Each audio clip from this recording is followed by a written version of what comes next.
Vamos lá. Essa câmera deixa bonito, essa câmera? Não, milagre. Não, nem tanto. Não, também não é.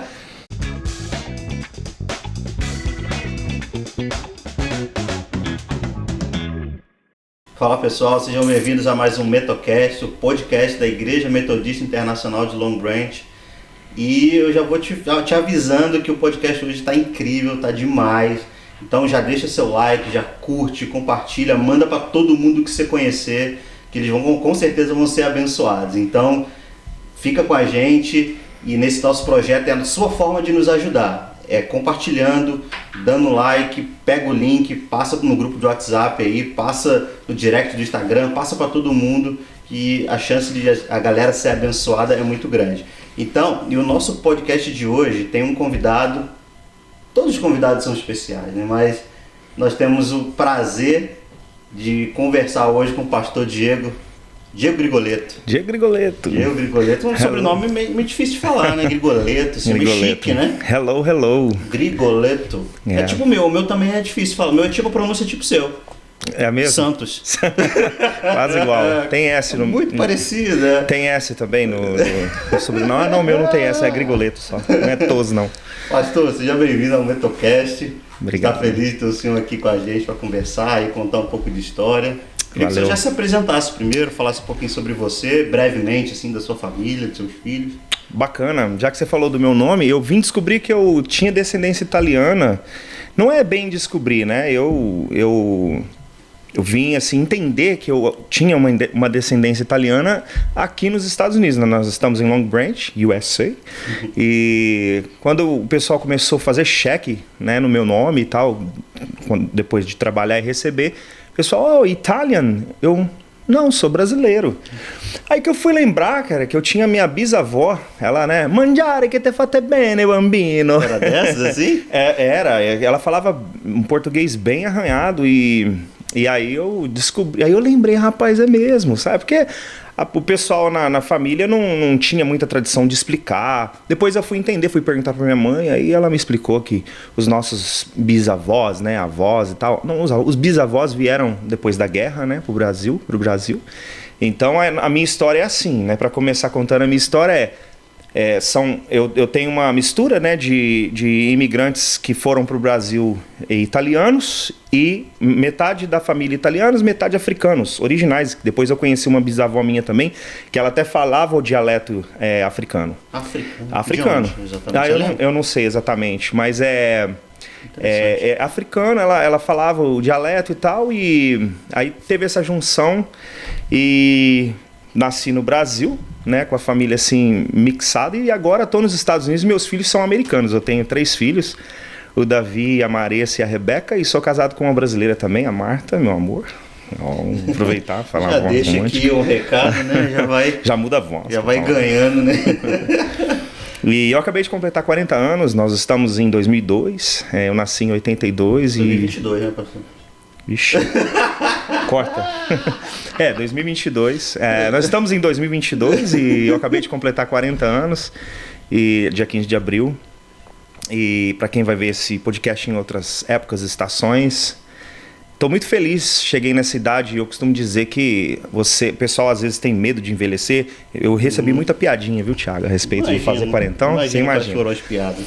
E o pessoal parece que tem medo de envelhecer. Eu acho um privilégio. Quem tem cabelo branco é porque ainda está vivo, né? Então é um privilégio poder chegar a essa idade. Pretendo viver pelo menos mais 40. Depende do lado que você olha, né? Você fala, olha, não, 40, será que eu vou viver mais 40? Não, eu cheguei até aqui, né, cara? É bênção e poder compartilhar, ter 40 anos de história, né? De vida, de tempo vivido, de experiência e tudo, poder passar.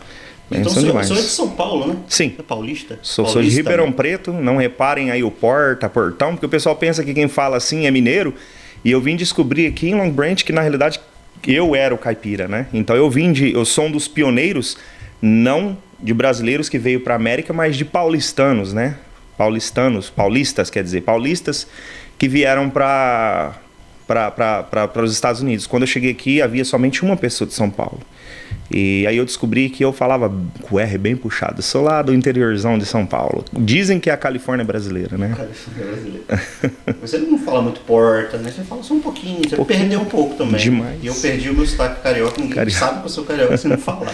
Vamos vivendo com a mineirada aqui, né? Sou casado. A Marta, ela é mineira, né? Ela é de Tiros. Pessoal de Tiros aí, ó. Um beijo pra todos de Ribeirão Preto, Tiros e de Minas. A turma toda aí. Bom, aqui... E o senhor é pastor hoje, né? Mas o senhor não nasceu lá evangélico, né? Como é que foi a sua, como é que podemos dizer, a sua estrutura familiar, da época de infância, que o senhor pode dizer assim? Sim. Era religioso ou não? Não, eu não nasci num lar evangélico e nem um lar muito religioso. A recordação que eu tenho mais, assim, da minha família, assim, memória espiritual é mais mística, né? Tinha aquele lance de fazer simpatias para trazer um namorado, aquela coisa toda, né? A turminha lá era da simpatia e às vezes até frequentava assim um lance de mais da Umbanda e tal. Eu não sei se é Umbanda, algum lance assim de mais desse lado assim de terreiro e tal. Uhum. Na realidade eu cheguei até a ser batizado na igreja católica quando eu era pequeno, mas nunca frequentei missa. Eu me lembro, eu tenho uma recordação que quando eu tinha mais ou menos uns 12 anos de idade, eu estava nessa minha busca espiritual. Comecei a sentir a necessidade de buscar a Deus. E um dia eu parei numa igreja católica no caminho da minha casa para a casa da minha avó, numa igreja católica, e perguntei o que eu precisava fazer para poder fazer parte da igreja. Quantos anos isso? 12 anos. 12. Foi 12 anos é o marco do início da minha, do meu questionamento a respeito de Deus e tal.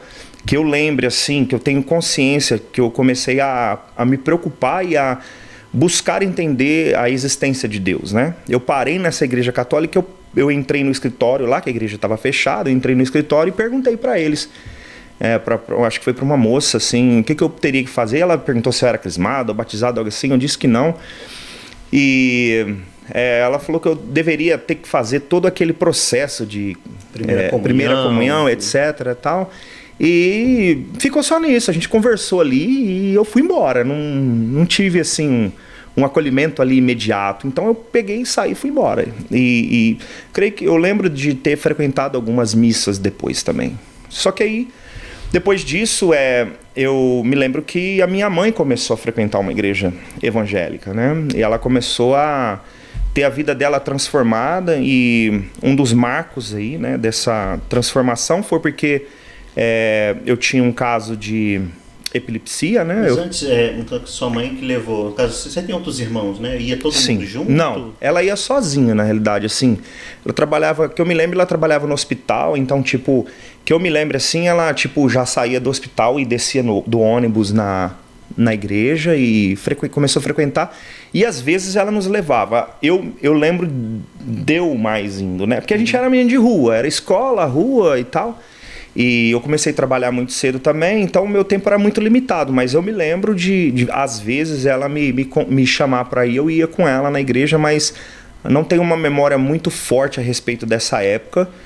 Mas lembro de ter vivido essa situação desse milagre, né? Que foi através da vida da minha mãe, que ela começou a ir na igreja. Ela fez um pedido para Deus. Eu tinha epilepsia, era um pouco bem desconfortável, porque tinha viagem de escola, estava com os amigos na rua. Ela ficava com muito medo de eu ter ter uma crise epilética e não ter ninguém para me ajudar e tal.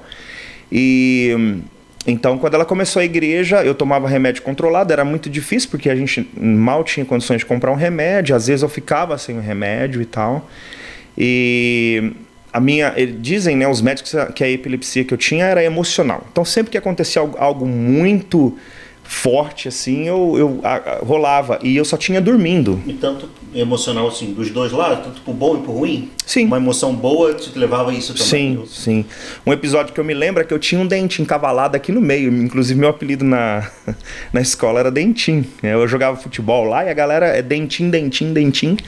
E meu sonho era poder remover o dente aqui no meio, que parecia um unicórnio aqui e aí dois jovens abriram um escritório de dentista ali de frente da casa da minha avó. E minha mãe foi lá e conversou com eles e pediu se eles podiam tirar meu dente. Ela ia pagando aos poucos, também era algo fora da nossa condição.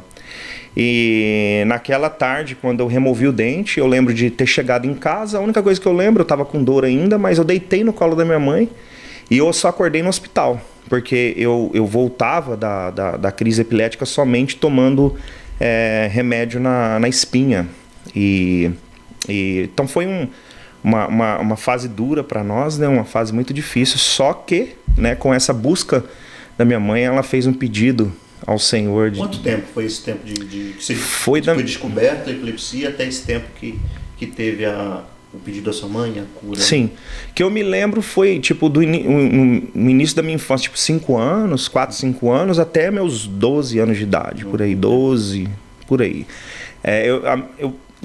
A minha memória é essa, né? Talvez minha mãe estiver assistindo, ela deve me corrigir depois, mas é por aí. É mais ou menos essa idade.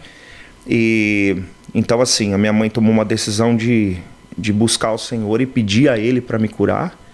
E eu continuei um tempo ainda tomando remédio, fiz os exames e tal. E o diagnóstico era que eu não havia sido curado. E aí minha mãe, pela fé, continuou orando e eu nunca mais tive. Depois dessa fase que ela começou a ir na igreja, graças a Deus eu não tive mais as crises. E até hoje, graças a Deus, né? Bendito seja o Senhor. Legal. Aí no caso, como ela falou, você tem outros irmãos? Você é irmão mais novo? Você é Sou mais velho. Mais velho de quantos? Eu tenho um irmão por parte de pai e mãe e tenho mais 3 irmãos por parte de pai. A Sabrina, a Valdiné e o Wanderson. Meu irmão mais novo, nós somos 1 ano só de diferença, o Jefferson. Meu irmãozão, que nós somos criados junto e é uma alegria poder ter ele, meu companheirão. Estão todos em Ribeirão? Sim, meu irmão é de Ribeirão, minhas irmãs, acho que elas moram em Franca. Eu falo porque elas mudaram para Ribeirão. Franca, eu acredito que elas estão em Franca. Ali é a região ali de... Você não conhece? Não. Na região não ali. Conheço, não. Cidade dos Calçados, Franca. O Franca eu só conheço pelo basquete, né? Tem muito time de basquete ali e tal. O pessoal mais do esporte, né? Sim, então, sim. Franca é o time do basquete lá. Isso. E passou essa fase da epilepsia, né? Você foi curado e tal. E o senhor, no caso, toca muitos instrumentos, né? Toca praticamente uma banda inteira, né? Onde tá ali, você ocupa, né? Qualquer lugar de uma banda. Como é que começou isso? Começou a tocar muito cedo? Qual foi o primeiro instrumento? Sim. Ou foi logo depois dessa... Porque você começou a ir para a igreja, né? Foi nesse momento que você começou a aprender um instrumento? Não na igreja. Essa idade minha marca muito, entre os 11 anos, 13 anos, porque foi quando eu comecei a despertar para várias coisas. E uma delas foi a música. Eu me lembro exatamente como começou. A minha mãe fala que antes disso, que aconteceu esse despertar assim mais real... Ela fala que eu costumava pegar as panelas dela, amarrar e formar bandinha na rua lá. Mas eu não tenho recordação dessa época. Pegava as panelas dela e ficava batendo. Inclusive, ela diz que quando eu era bebê, eu só dormia quando ela punha música para eu dormir. Ela punha música e eu dormia. Mas o meu despertar mesmo foi numa noite de sábado, aquele programa de sábado do Gugu, aquela coisa toda. Tinha um grupinho chamado Toca do Coelho. Eu lembro até hoje a música que eles estavam tocando, cantando. Eles cantavam assim: assim não dá, eu ainda sou criança e não posso namorar, assim não dá. Eu já ouvi essa música, né? Eu não lembrava desse nome, Toca do Coelho. Toca do Coelho. Eu vi aquela imagem ali na televisão e aquilo me encantou de uma maneira muito forte e eu falei, eu quero, no meu coração, eu acho que eu cheguei até a falar pra mim, eu quero fazer isso, eu quero ser cantor e tal. E coincidentemente, no outro dia, quando eu fui para a escola, eu cheguei lá e tinha 2 amigos meus, que eles eram gêmeos, o Ricardo e o Rodrigo, um grande beijo se esse vídeo chegar até eles, que eu amo eles muito. E eles estavam tocando pagode, pagodinho e tal. Na época tava começando todos aqueles grupos, Raça Negra, Só Pra Contrariar e tal. E eles estavam tocando um com pandeiro e um chocalho. E eu cheguei neles e falei, cara, eu quero aprender isso aí e tal.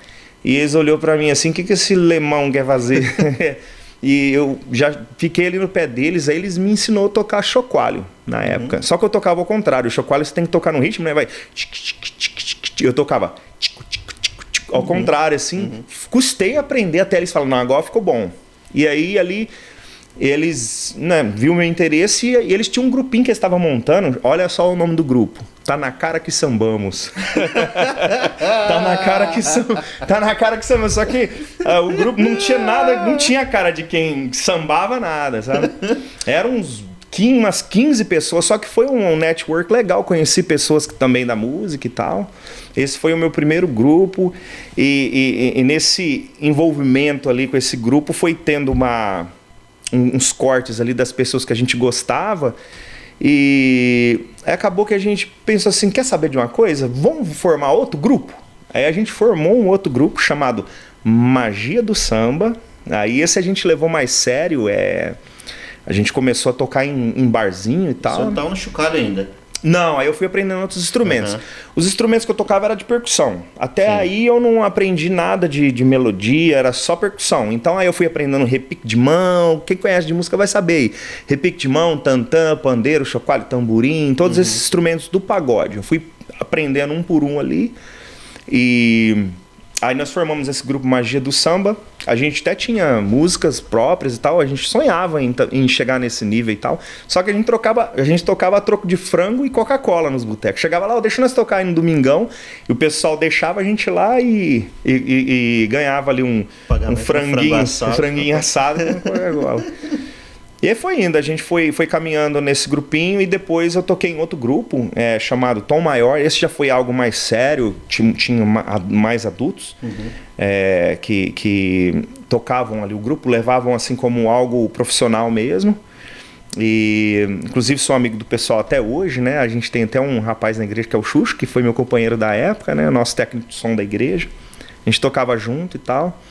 E fui levando a sério, aquilo foi crescendo, sabe, eu sonhava sempre em viver daquilo, né, em ser um músico profissional. E aí teve um certo momento que o Tom Maior meio que o pagode foi passando a fase, né, no Brasil. A gente até tentou montar um grupo que tocasse de tudo para poder continuar a banda, mas aí não deu muito certo. E aí num dia eu fui tocar de graça, assim, na época a gente ganhava pra tocar, né, e eu fui tocar de graça com um amigo, assim, em percussão, porque aí então eu passei, tem uma diferença entre o lance da percussão do pagode pra percussão de outros estilos musicais. Na época tava começando, assim, a febre do axé, né, da turma da Bahia e tal. Sim. E eu comprei umas congas, comprei uns timbales, um timbal e tal, e comecei a aprender esses outros instrumentos que até então eu não tocava. Aí eu fui tocar com esse amigo meu, e lá o baterista viu eu tocando e tal, e me chamou para fazer um teste na banda dele, que era uma banda de baile, que é o que nós chamamos no Brasil lá, que toca em casamento, toca em formatura e tal, né? E aí eu fui fazer teste nessa banda, e até então eu não era de cantar muito assim, como o cantor de frente, eu era sempre o back vocal, eu nunca quis expor. Foi nessa banda que eu comecei a desenvolver também o lance de cantar, né? Que eu tocava percussão e como eu era um dos mais jovens da banda, o dono da banda visionário falou, cara, você não canta não? Eu falei, eu brinco, né? Aí ele me deu a oportunidade de uma vez de cantar e não parei mais depois desse dia.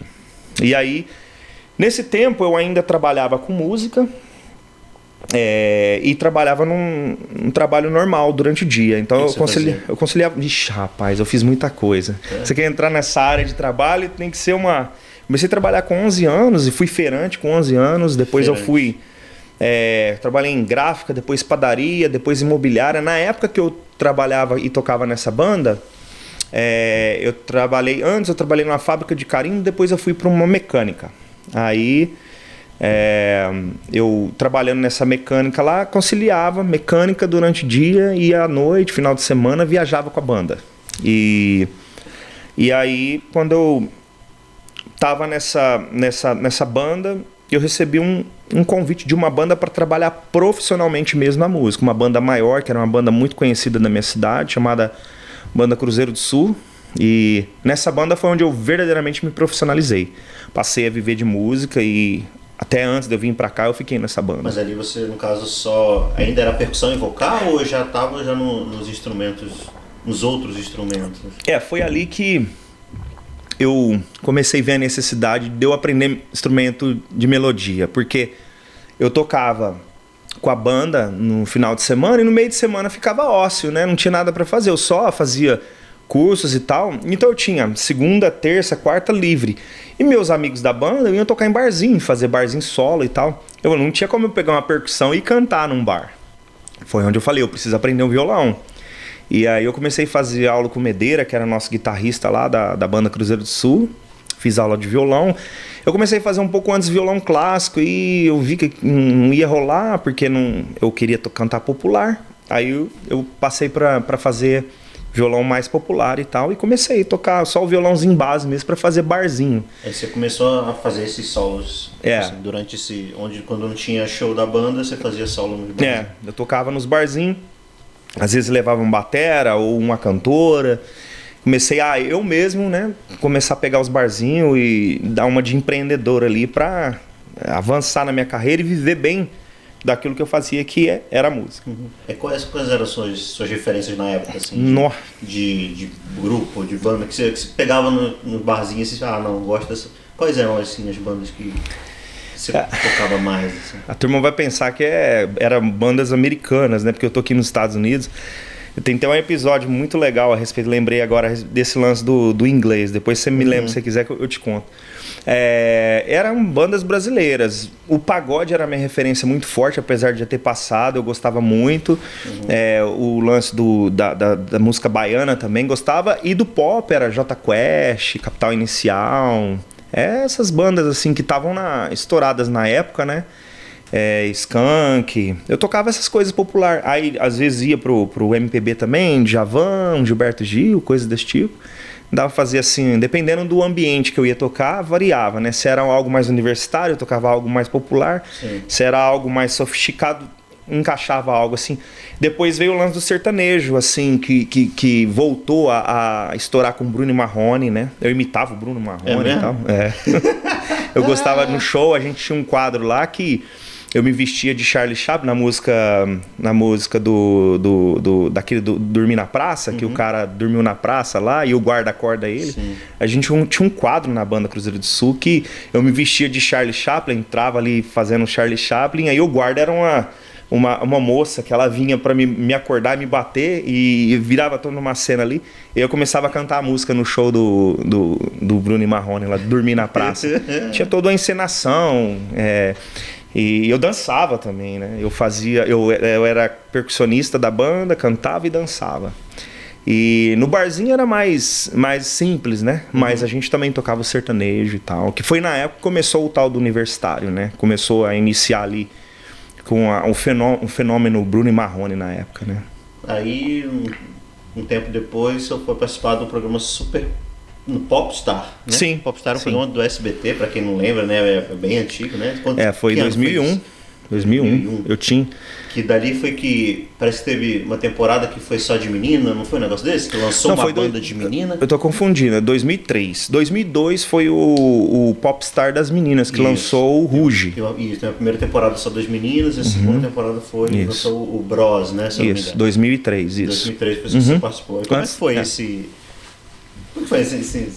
Sentiu o desejo de se inscrever? Era um sonho seu, né? De poder prosseguir na carreira. Mas como é que foi todo esse processo, assim? Tem audição, né? Tinha aqueles 3 jurados lá e ficava te olhando. Comecei a encarar 3 caras ali.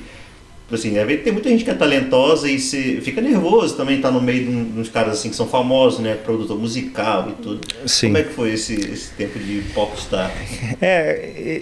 Isso é algo interessante, mas na realidade o pior não são os jurados. Eu vou contar pra você o que é pior, mas contando um pouquinho do Popstar é assim, o ápice de um artista, né, de você querer viver da música é você ser famoso, porque você viver de barzinho, essas coisas, pra minha idade, né, que eu tinha 21 anos de idade, tava ótimo, eu ganhava muito melhor que meus amigos que trabalhavam no banco, trabalhavam de office boy e tal. Pra mim tava ótimo, mas você sempre quer alcançar o ápice, né? Quer para viver bem da música e tal, e ter sua música reconhecida em todos os lugares. Então, esse lance do Popstar, que é um reality show, né? Pra fazer ali, construir uma banda, tipo um grupo de jovens, tipo Backstreet Boys. Eles queriam fazer a Backstreet Boys brasileira. Sim, eu me inscrevi, tinha que mandar uma fita cassete. Na época que você gravava ali no rack, ou um CD, né? Eu me lembro de ter feito assim, uma fita mesmo, cantando a capela. E eles dizem, né, que foram 35 mil inscritos pro concurso, né? Total de jovens que se inscreveram do Brasil todo. A primeira eliminatória presencial, porque a primeira eliminatória mesmo era essa dos 35 mil, que eram a turma mandando fita cassete.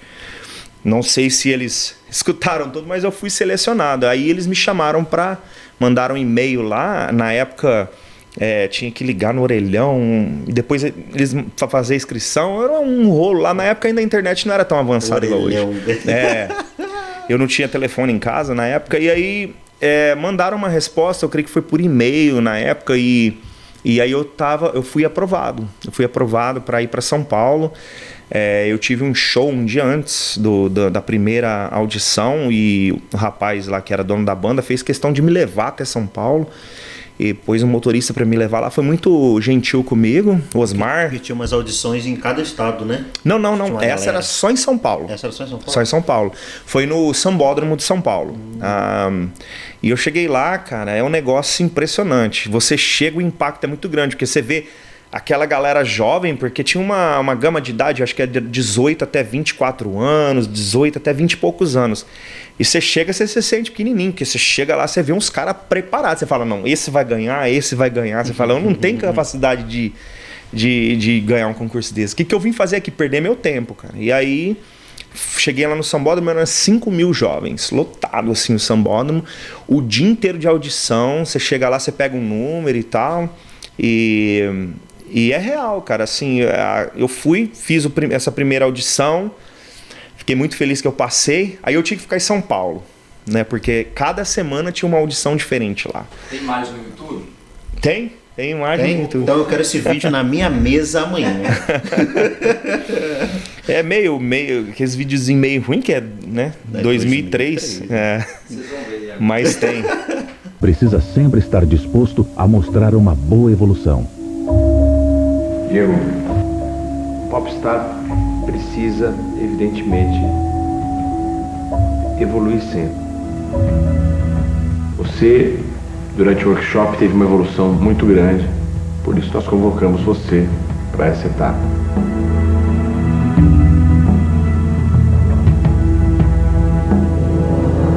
Nessa etapa, você continuou mostrando uma condição vocal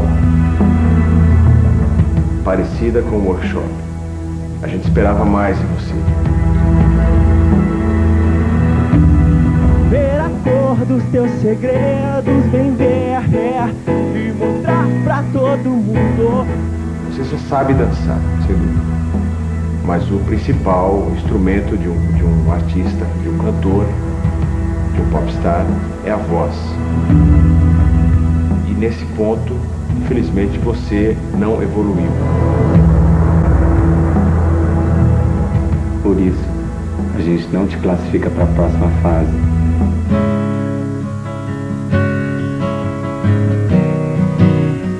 Nós desejamos que você continue acreditando em tudo que você passou pra gente, conquistou durante essas fases e te fez chegar até hoje, de uma forma tão brilhante.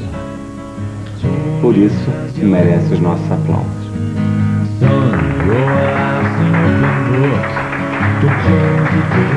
Diego, os jurados procuravam um cantor, um intérprete muito específico e que pudesse se adaptar ao espírito de outros companheiros. Apesar de evoluir e se esforçar, ele não correspondeu a todas as expectativas. Mas os aplausos dos jurados honravam um tipo de talento. Não o talento que poderia pertencer ao grupo de popstars, mas certamente um tipo de talento que merecia ser reconhecido sempre. Sempre amei a música. O grupo ficava cada vez menor e o próximo desafio seria o último. E quem ficava precisava da força e da torcida de quem saía do programa. E aí depois eu fui passando, a turma, eu liguei pra minha família, falei, vou ter que ficar aqui. E a turma foi fazendo vaquinha lá pra me manter em São Paulo. Uma amiga da minha tia me recebeu na casa dela. e muito carinhosa também, e a gente foi ficando lá e fui passando de fase. De 5.000 foi para 2.500, 2.500 para 1.200, 1.200. Aí teve uma fase que eles mandaram a gente embora. A gente passou de uma certa fase, mandou a gente para as nossas cidades. Aí ficou de dar resposta, era por telefone. E aquela ansiedade, cara, tipo, uma semana esperando, 2 semanas, eu não lembro agora. Mas esperando, aí eles ligavam no telefone para dar a resposta e você passou para a próxima fase. Aí tive que voltar para São Paulo. E nessa ida para São Paulo, a última vez que eu fui, foi para ir para uma fazenda, um hotel fazenda, que teve uma fase onde os semifinalistas ali eram 12, que foi essa última fase que eu estive. Nós fomos pra lá na realidade ali era pra formar um grupo de 5 ou 6 meninos. Você ia falar, né? Porque a banda era mais ou menos 5. Eram né? 5. Você já tava entre os 12. Sim. De 35.000 fiquei entre os 12. E então, na realidade, eu tava disputando com uma pessoa só. Porque, assim, entre aqueles 12 eram, assim, tipo, 2 loiros, 2 japonês, 2 mais moreninhos, mais negros, assim, mais negros, outros mistos, né, mais clarinho, assim, um cabelo cacheado e tal, e 2 morenos igual eu, entendeu? Variar porque o grupo, depois, se você olhar a formação do grupo, foi um negro mais, um preto mais escuro, outro um pouco mais clarinho, o outro mais a minha cor, depois um loirinho japonês. É um de cada raça para representar todo mundo, que é super inteligente. Hoje eu entendo essas coisas. Com a mente que eu tenho hoje olhando a situação, eu vejo isso, né? Mas na época eu tava lá assim, aleatório, tipo, como que eu cheguei até aqui, né? Foi uma experiência muito bacana. Ali eu conheci muitos artistas, conheci o Rick Martin, Rogério Flauzini, do Jota Quest e tal. Vários grandes nomes dos bastidores da música, tipo o Rick Bonadil, que era o empresário do Mamonas Assassina, e outros grandes grupos do Brasil hoje, né? O Schiavo, ele era, acho que, presidente da Sony Music Brasil. Era a Negrete também, que é uma grande coach vocal, ela até mora aqui em Newark agora, né? E isso aí foi uma experiência muito bacana, mas o lance que você falou de estar em frente ali da galera te analisando, né, dos jurados, o pior não é isso, mano, o pior é conviver com a turma ali dentro. Eu acho que esse é um lance que mais pega em geral no lance da convivência e de qualquer configuração humana onde você tem que vencer algo, você tem que se destacar em algum lugar. Tipo assim, milhares de pessoas, não, ele é o meu concorrente, né? Ele é o cara que pode estar atrapalhando o meu sonho, então eu vou tentar atrapalhar ele de alguma forma. Alguns não pensam assim, né? Mas eu penso que uma maioria pensa, não, eu vou tentar, sei lá, tratar ele mal, tentar mexer com o psicológico dele para que ele não... Exatamente. Isso, né? E esse foi um dos grandes lances que me prejudicou, a questão da sabedoria, da inteligência emocional. Esse é um lance que foi para mim, eu tá ali naquele lugar lidando com além da pressão de ganhar e tal, lidar com as pessoas, você se sentir inferior às pessoas, ver que o outro, você acha que o outro é melhor que você, e eles provocavam também certas situações. Eles pegavam algo da bolsa de um, punha na bolsa de outro. Isso da produção? Sim, porque aqueles rapazes que ganhavam o concurso, eles iam conviver junto. Então eles criavam situações assim difíceis para realmente causar problemas e ver a reação de cada um. Então não era só estritamente musical? Não. Teve muitos rapazes lá que eram extremamente talentosos, cara, que saíram por causa de comportamento, que não dava bem com os caras, se achava melhor e era um grupo. Você não pode tá querendo ser o bambambam dentro de um grupo. O grupo é um grupo, o grupo todo tem que estar bem. Então a galera ali perdeu a oportunidade por questão de não ter inteligência emocional, né? E o lance espiritual bacana que eu tive lá dentro foi 2 coisas. Uma é que, quando eu estava na escola, eles me deram uma Bíblia, não sei se vocês já tiveram contato, uma biblinha assim que tem só os Salmos, Provérbios e o Novo Testamento. Era uma biblinha branca, e eu levei essa Bíblia comigo. E ali a Bíblia foi minha companheira no quarto. Porque essa vida de artista, né? Lá, por exemplo, é uma vida muito solitária, cara. A gente, até mesmo nas bandas, né? Tem um lance assim também de por que de eu ter ido na igreja depois, começar a ir sozinho na igreja, foi por esse lance também da solidão, né? A solidão é algo que a pessoa que ela é carismática é um inimigo que realmente só Cristo pode trabalhar na vida da pessoa, sabe? Porque Cristo é onipresente, né? Sim. E aí, um lance espiritual que eu tive foi que eu levei essa Bíblia e cada dia eu procurava uma palavra positiva ali na Bíblia, tá ligado? Caixinha de promessa. Eu procurava ali um lance assim pra ler que me botasse, que animasse meu espírito. Que de certa maneira funcionava, porque a palavra de Deus ela é viva, né? Apesar de eu não estar com as motivações corretas, mas era muito bom. Assim, correta que eu digo no sentido de querer, acima de tudo, glorificar Deus. Não, eu queria ter sucesso, né? Mas, de qualquer maneira, surtir efeito na minha vida.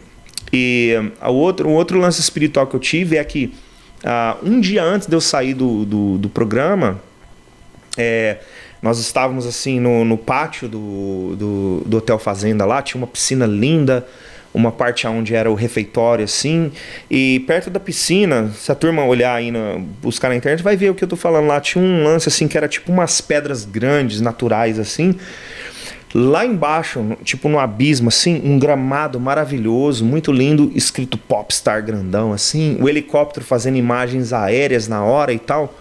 E eu encostei naquelas pedras, olhei para aquele nome e eu comecei a orar a Deus. Eu falei, Deus, se isso aqui não é algo que vai assim fazer bem para mim, sabe? Se não é algo que vai me levar a estar mais próximo da minha família, a ser um cara legal como o senhor, nas minhas palavras na época, um cara que o senhor quer que eu seja, não deixa eu ganhar esse concurso, não. Eu era, por ter chegado até ali, um dos favoritos, né? Sim. Eu poderia ter saído qualquer hora, mas Deus me levou até ali por uma razão. E eu fiz essa oração e eu não estava bem e tal, orei a Deus. Eu dormi no outro dia, a gente teve mais uma última apresentação. E aí já foi a minha eliminação, né? E hoje eu entendo do propósito de Deus, mas na época foi muito duro, cara. Foi muito... No caso, você aí foi eliminado, mas você assinou um tipo de um contrato também? Sim. Por eu ter participado até a final, eu assinei um contrato com a produtora, que na realidade o programa foi no SBT, mas a produtora ela era argentina, chamada RGB. E eu assinei um contrato de 6 meses como suplente. Porque o programa ele é gravado um certo tempo lá, só que enquanto ainda tá... Vamos supor, nós estávamos gravando já do meio para o final e estava começando o programa a passar na televisão. E aí eles assinam esse contrato para que quando realmente for lançar o grupo, se der qualquer problema, eles tenham o suplente, né? Então eu assinei esse contrato de 6 meses até o grupo realmente ser lançado e tudo mais, e ganhava um salário por isso e não podia participar, né, de nenhum lance assim musical. Eu poderia trabalhar em outras coisas, mas na área que era a minha área de trabalho, que era música, eu não poderia trabalhar. Não podia tocar em lugar nenhum, não. Barzinho, nada. Fiz algumas coisas escondidinha, com óculos escuros, chapéu assim e tal, mas com medo, porque assim, muito jovem, contrato milionário, se descobrissem, esse cara aqui tá, entendeu? Ele é um dos, vamos supor, se vazasse que eu era um dos finalistas, ou eu contasse alguma coisa do programa, ou vissem, porque eu cheguei a começar a ser reconhecido na rua, sabe? Eu ia, tipo, na minha cidade ou em algum lugar onde eu ia tocar, o pessoal me reconhecia, então haveria esse risco de estragar toda a magia do programa, né? Vamos dizer assim. Eles fizeram esse contrato e você teve que cumprir até o final. Sim. Aí, no caso, aí, você está falando em 2003, né? Sim. E ainda em 2003, você veio para os Estados Unidos. Sim. Como é que foi a motivação, a intenção que trouxe até aqui? Qual era a sua ideia? Não, eu vou para os Estados Unidos. Como é que surgiu isso? Então, o lance que eu te falei que eu ia te contar sobre o inglês, né? Eu nunca fui um excelente aluno, mas eu procurava me esforçar. Eu estudava numa escola muito boa, municipal, e uma das aulas era o inglês, né? E a professora gostava muito de mim, minha professora de inglês, e um dia ela falou pra mim assim: Diego, eu gosto tanto de você, cara, você é tão bacana, mas, cara, você só tira D e E na minha classe. Você precisa esforçar um pouquinho menos pra você tirar C. Cara, sem brincadeira, eu virei pra ela e falei desse jeito: dessa maneira, cara. Olha a falta de consciência e falta de respeito com a professora. Virei e falei, eu nunca vou usar essa porcaria na minha vida, pra que eu tenho que estudar isso? Você acredita, cara, que eu falei isso? E aí eu... Beleza, passou. Cara, se eu tivesse um encontro com essa professora hoje, meu Deus do céu, ela ia falar como é que é a história, como é que dá a volta, né? E com esse lance de eu ter, né, sido eliminado do programa, com esse contrato, surgiu a oportunidade de eu vir pra cá. Tipo, eu, né, tinha um relacionamento na época, a pessoa já tinha morado aqui e tal, e a família sugeriu da gente vir pra cá uma época até as coisas passarem, o contrato passar, fazer uma grana aqui, seria bom pra mim, pra eu poder aprender o inglês. Já estava dentro do contrato dos 6 meses. 6 meses. Ah, seis tava meses. dentro, não tinha acabado o contrato. Não, foi logo no início, já foi assim. Eu naquele turbilhão de, tipo, aquela pressão, aquela decepção de ter perdido, porque eu botei todas as minhas expectativas ali pra melhorar de vida, dar uma casa pra minha mãe, aquela coisa e tal. Era meu sonho, dar uma casa pra minha mãe e tal. E aí surge esse lance de vamos para os Estados Unidos. Estados Unidos, cara, eu não tinha condição nenhuma de vir para cá e tal. Mas aí nós arrumamos uma maneira lá de vir e tal, para trabalhar um tempo e voltar para o Brasil com a experiência. Imagina, você agora, você é artista, você saiu do Popstar e foi para os Estados Unidos se preparar para uma nova jornada no Brasil. Imagina, tipo, fazer um lance assim, tipo, né, fake news. Mas na realidade eu vim para trabalhar na construção. Tinha a ideia de aprender inglês, de repente eu fazer uns cursos em Nova York, na Broadway e tal. E aí eu vim e cheguei aqui, né, em 2003 eu cheguei aqui e as coisas foram todas diferentes do que eu imaginava. Em 2004... Jesus te pegou. Como é que foi? Como foi? Eu comecei a trabalhar assim, comecei a ensaiar para tocar em barzinho aqui. Tinha planos desse lance de aprender, fazer teatro, porque a minha arte sempre foi teatral, assim, música teatral. Mas aí eu comecei a frequentar a igreja aqui, né? E um pouco antes de falar sobre essa questão de frequentar a igreja aqui, só contar algo rapidinho aqui do lance de eu tá na banda no Brasil lá e final de semana ser aquele lance de você tá super abastecido de carinho e de contato com pessoas e chegar no domingo quando eu voltava para casa tá vazio. Eu acordava assim depois do almoço, né, que tinha chegado de viagem, minha família estava reunida na casa de alguém e eu sozinho em casa. Então o lance de você ser um artista, de estar ao redor de pessoas, muitas vezes sendo idolatrado, né, sendo aclamado, depois quando você tá só, cara, é um vazio muito terrível, é insuportável, é um silêncio insuportável. Eu não sei como funciona hoje com as redes sociais, porque a turma sai de lá e se liga nas redes sociais, mas na minha época não existia isso, cara. Era uma tristeza muito profunda e foi onde eu encontrei o meu refúgio na igreja. Esse lance espiritual, esse despertamento com 11 anos foi assim bem fraco até os meus 21. Até os meus 20, 21. Quando eu fiz 20, 21, que eu comecei a tocar nessa banda profissionalmente, eu comecei a ir na igreja evangélica sozinho. Eu achava legal o lance de ir na igreja, mas eu não queria me envolver com o lance de ser crente. Eu achava que eu poderia ser evangélico da minha maneira. Eu amo a Deus, Deus me ama, e o propósito de Deus para mim é ser famoso. Eu quero que Deus me torne um cara famoso. Esse foi meu lema com Deus. Eu ia na igreja, eu achava legal a palavra, achava legal o louvor, mas eu queria distância da vida cristã e dos crentes, sabe? Tá ligado? De ter uma vida... um envolvimento, né? Segundo a palavra. Participação, ele só tá ali, né?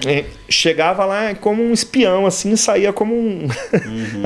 E aí quando eu vim para os Estados Unidos, que aí já a minha vida mudou no sentido até mesmo da minha rotina, porque eu trabalhava na construção durante o dia, não era mais à noite na música, me passei a frequentar mais a igreja à noite e tal. Gostava, mas continua a mesma coisa, não queria envolvimento, não queria saber de realmente assim entregar a vida para Deus. Sempre tem um apelo, sempre tem o lance de você ser convidado para verdadeiramente entregar a sua vida para Cristo, né? E aí surgiu esse lance do convite para um retiro espiritual no final de semana chamado Encontro com Deus. Até então eu achava que ia ser aquele lance de retiro final de semana, né? Vai ter um futebolzinho. Colônia de férias. Vai ter umas meninas e tal. Tava meio solteiro na época. Falei, vambora. Aí aquela cabeça... Alguém te convidou, assim? Sim. Foi o Lucião. Até hoje a gente tá junto aí. E ele me... Não, cara, vamos lá, vai ser bom demais, tal. E barulhou. Eu, vambora. Eu me inscrevi, fui e tal. E eu cheguei lá, cara, uma decepção, mano. Uma decepção porque era um quartinho frio, de tijolo, imagina inverno, tipo janeiro, né? O auge do inverno. Dia 23, 24, eu fiquei lá dia 23, 24 e 25 de janeiro de 2004. E um frio, cara, um negócio assim... Eu olhava para aquilo, só homem na sala, eu pensando que eu ia encontrar umas meninas lá e tal, só a galera. E eu, cara, o que eu tô fazendo nesse lugar, mano? Eu quero voltar pro Brasil, eu não mereço isso aqui não. E o rapaz que tava até, o pastor Hildo, que é de Kearney, ele tava ministrando, hoje eu conheço a turma e tal, tava ministrando o Peniel, falando sobre arrependimento e tal. Eu falava, cara, que esse índio, ele tem assim a aparência de indião, sabe? Ele parece um indião. Mas que esse índio, no meu coração julgando, sabe? Que esse índio tá falando de arrependimento? Arrepender do quê, do né? quê? Eu não faço nada de mal, nunca matei ninguém, nunca... E ali, cara, a mensagem passou assim, entrou no ouvido e saiu em outro, mas no final, no apelo, naquele dia, eu acredito que pela atmosfera, pelo momento, né, veio um quebrantamento no meu coração, um desejo de, tipo assim, cara, já que eu tô aqui, sabe, tipo... Estão falando que Deus fala com as pessoas. Esses caras estão falando que Deus realmente... Porque eu acreditava em Deus, mas assim, tipo, né? Acredito em Deus, mas... Sim. Esse lance de, Deus fala com você, Deus... Eu nunca tinha vivido essa experiência. E ali naquele momento, eles vieram com algo assim, que pra mim foi muito tocante. Eles entregaram um botão de rosas assim, bonito e tal, e começaram a falar. Ele começou a ministrar e falar, cada pecado que você lembrar que você cometeu, você vai arrancando um botão de rosas. E aí ele foi falando os pecados, né? Se você já, né, fez isso, mentiu, cara, aí já foi, né, tá ligado? Damos uma rosa aí, porque essa aqui já acabou. Foi arrancando, e ele foi falando, ministrando, e eu fui arrancando, cara, e aquilo foi assim, nossa, cara, caramba, realmente... Veio ao senso que eu era um pecador, sabe? Eu acredito que hoje o Espírito de Deus me convenceu ali de que eu era um pecador e que eu precisava me arrepender. Aí eu vi aquele talo assim, vazio, né? Tipo, aí ele falou: quando você nasceu uma pessoa inocente, você era como aquela rosa. Aí o pecado fez isso com você. Você hoje está destruído. Eu sei. Aí parece que Deus usou a boca do rapaz, sabe, falar, eu sei que você está destruído por dentro, que você tá isso, tá aquilo. E aí eu olhei para aquela, cara, eu falei, cara, isso sou eu mesmo, mano. Eu falei, sou eu mesmo. Aí eu respirei fundo, cara, caiu uma lágrima meio, tipo, ignorante, sabe? Tipo, meio teimosa. Eu não queria que aquela lágrima caísse. Eu não queria viver aquilo. Eu não queria. Eu falei, cara, eu não preciso disso, sabe? Meio ainda duro. Aí eu fui pro quarto. Cheguei no quarto, mano, aí foi impactante. Tinha uma carta com uma rosa. Por isso que eu sou muito querido do encontro com Deus. Acho que o encontro com Deus é muito especial. Sensacional. Esses lances assim sabe, de momentos, sabe? Aí eu cheguei no quarto lá eu não sei nem se podia estar contando, que tá estragando um pouco a surpresa da turma. Anyways, vai lá. Tinha uma carta com uma rosa. Com uma mensagem. Deus quer te transformar em alguém completo novamente, sabe? E ali foi ministrando, eu olhei para aquela rosa, falei, mano, ninguém me conhece nesse lugar praticamente. Eu tô num lugar, o encontro com Deus para mim foi em outra igreja, a gente saiu daqui de Long Branch, foi para Newark. Nós fomos para Newark, depois foi para outro lugar no meio do mato, tava nevando, eu não sei aonde que é. E aí, cara, eu falei, quer saber? Botei o joelho no chão, cara, e ali eu desafiei Deus, falei, Senhor, perdoa a minha arrogância, mas se o Senhor existe mesmo, prova para mim que o Senhor existe. Realmente fala comigo, como esse pessoal fala, que o Senhor fala. Eu quero ouvir a tua voz, eu quero ser tocado pelo Senhor. Eu quero ter minha vida transformada. O Senhor sabe do meu coração e do vazio que eu sinto. Eu quero ter isso aqui tirado de mim. Aí eu falei, vou dormir. Pá, deitei e dormi. Cara, naquela noite eu tive sonhos inimagináveis, assim, sonhos espirituais que eu não lembro exatamente o que são, mas aqueles sonhos avivou o meu espírito, que eu fui o primeiro a levantar naquele dia, no sábado, isso foi na sexta noite que eu orei, no sábado eu levantei e já fui pra sala. Imagina aquela sala chata, boring, né? Aquela sala vazia. fria, eu tava lá o primeiro sentado, eu escovei o dente, me arrumei, fui e sentei. Deus vai falar comigo. Deus vai falar comigo hoje. Aí beleza, começou, chegou todo mundo, vamos orar. Eu comecei já a me abrir, sabe, orar e tal. Comecei a falar com Deus e tal. Falei, é agora, Deus vai falar. Aí na primeira ministração, nada, cara. Nada, não aconteceu nada. Beleza, sentei. Mas eu tava ali na expectativa. E aí quando foi a segunda ministração, o rapaz veio, cara, deu testemunho dele. Parecia que assim, era a minha história, tá ligado? A minha história. Lance de você ser jovem e ter machucado o coração de pessoas, sabe? Inclusive, se tem alguém aí que eu magoei, né? Amigos, ex-relacionamentos, eu peço perdão, que eu nunca tive a oportunidade de pedir perdão para essas pessoas. E aquilo foi falando profundamente no meu coração, que eu havia machucado pessoas, né, cara? E isso nos faz vilões, né? Isso, você ferir o próximo, nos faz vilões. E hoje em dia as pessoas veem como algo natural do ser humano, mas Deus não nos fez para machucar, Deus nos fez para amar verdadeiramente. E aquilo tocou meu coração de uma maneira, cara. Só que aí, tipo, o lance de Deus ter falado comigo naquela ministração me fez apenas entregar minha vida para Jesus. Naquele momento eu sentado, eu falei, no meu coração, eu falei para Cristo, eu entrego a minha vida para o Senhor. Mas foi a primeira vez que eu verdadeiramente fiz aquilo assim, com sinceridade, porque eu já havia entregado minha vida antes, quando eu ia para as igrejas lá, o pessoal dava uma forçada e tal, eu ia lá na frente aceitar Jesus, mas nunca foi de coração verdadeiramente. Ali eu falei, Senhor, eu te aceito. Cara, eu estava sentado, quando ele chamou para orar, que eu levantei, cara, quando eu levantei, eu comecei a sentir a presença de Deus de uma maneira sobrenatural. Eu sei que essa não é uma realidade para muitas pessoas, mas eu digo que é real. O toque de Deus, quando a gente quer ter uma experiência com Ele, é real. E eu senti a presença de Deus, cara, no meu corpo, assim, Deus falando comigo, não audivelmente como palavras, mas com pensamentos e assim, como pulsões na mente que não eram humanas, era algo sobrenatural.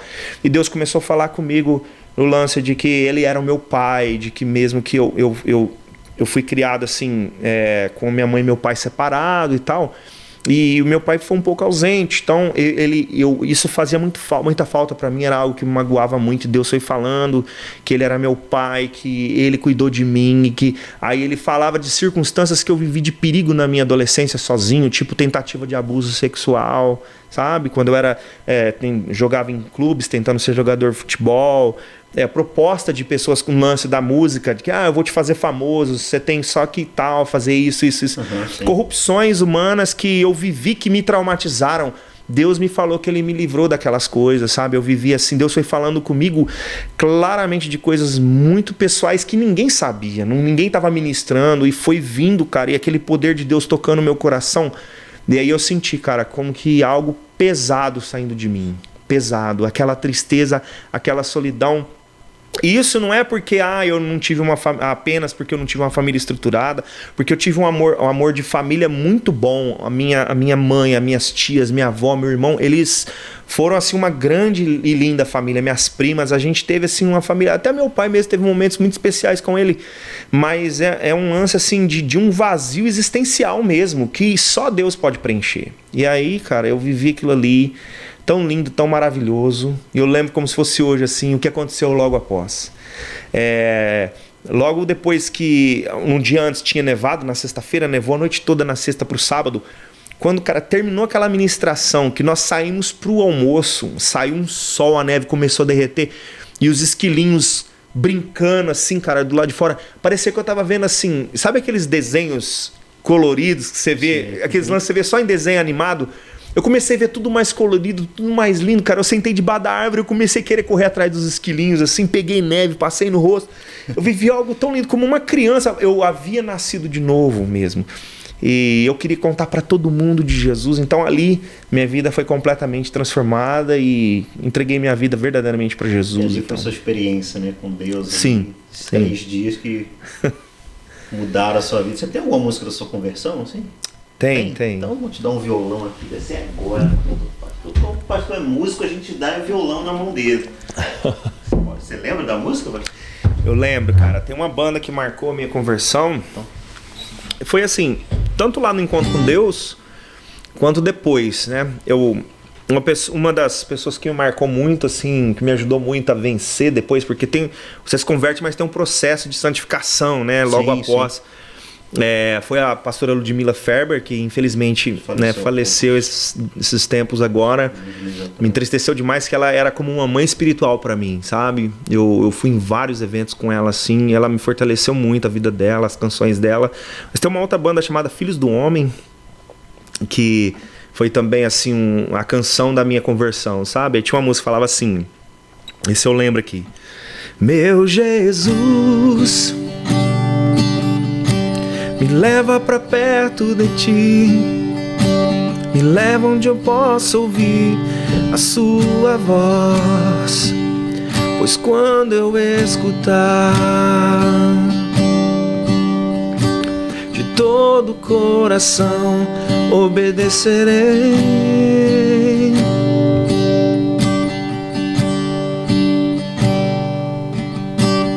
Cura meu coração, faz de mim tua vontade, pois só na tua vontade eu posso me completar.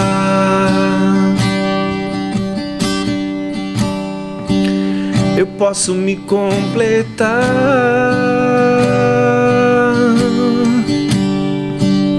Me leva onde eu posso ouvir tua voz. Me leva onde eu posso ouvir tua voz. Me leva onde eu posso ouvir tua voz. Aos teus pés.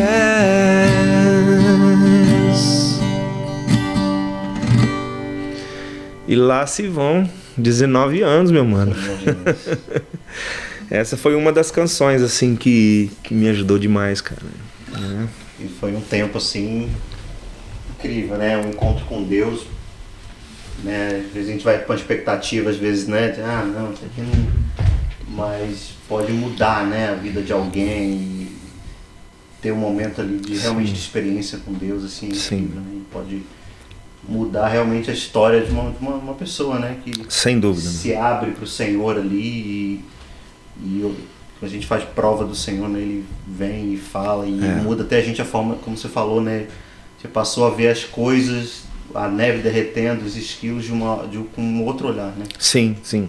O pessoal fica impressionado quando chega aqui e vê os esquilos, né? Sim. E nossa, que lindo, porque via, né, o Tico e Teco lá no desenho. Sim, mas depois de um tempo se torna normal, fica um rato de rua, entendeu? Então pra mim, aquele momento foi porque realmente estava vendo as coisas diferentes, entendeu? Não é porque era esquilo e era algo especial. Não, já havia se tornado comum pra mim.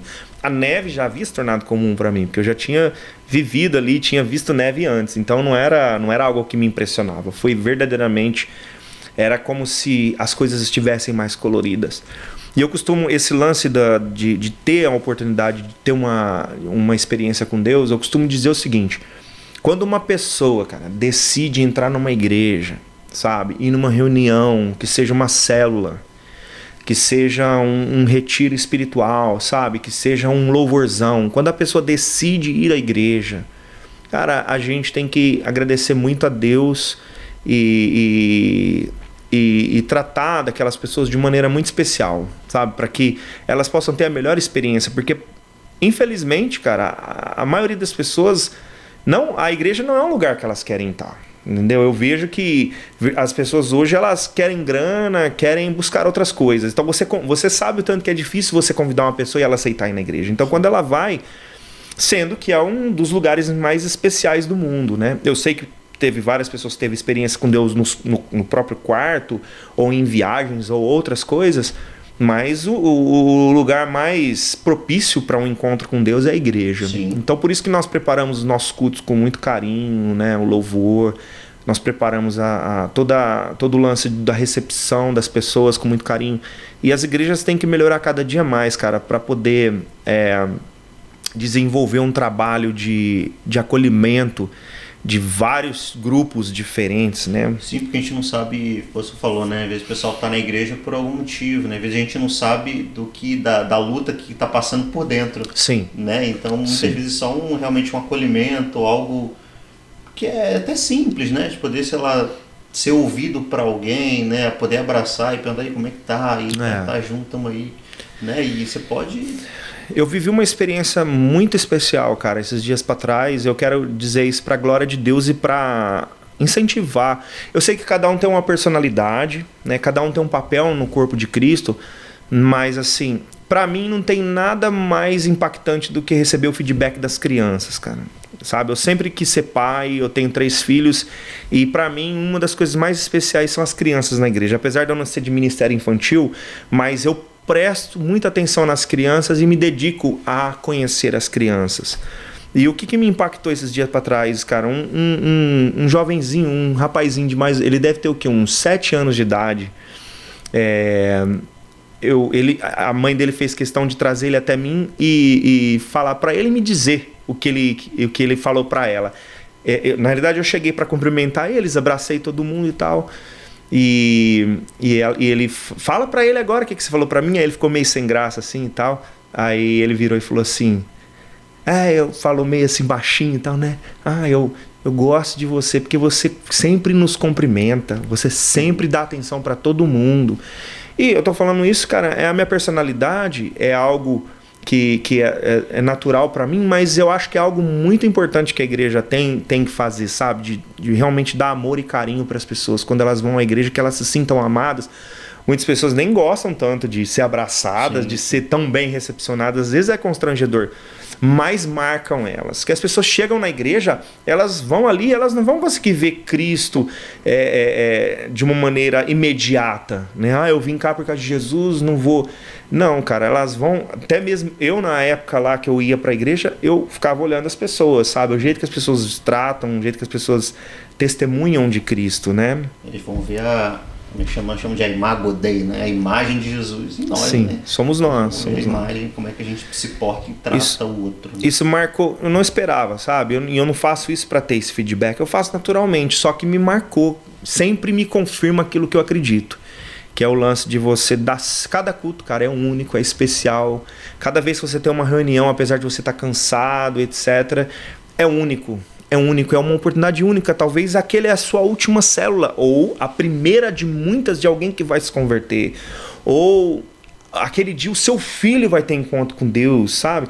Ontem, por exemplo, a Marissa falou pra mim, ela toda empolgada, ela deu uma respirada funda, eu falei, o que foi, Marissa? Ela falou, I feel that something amazing is gonna happen tonight. Ela falou, algo maravilhoso vai acontecer aqui. Criou expectativa. Eu, amém, Marissa, amém. Então, assim, cara, vamos, como corpo de Cristo, como igreja, fazer sempre o nosso melhor, sabe? Isso é maravilhoso. É importante.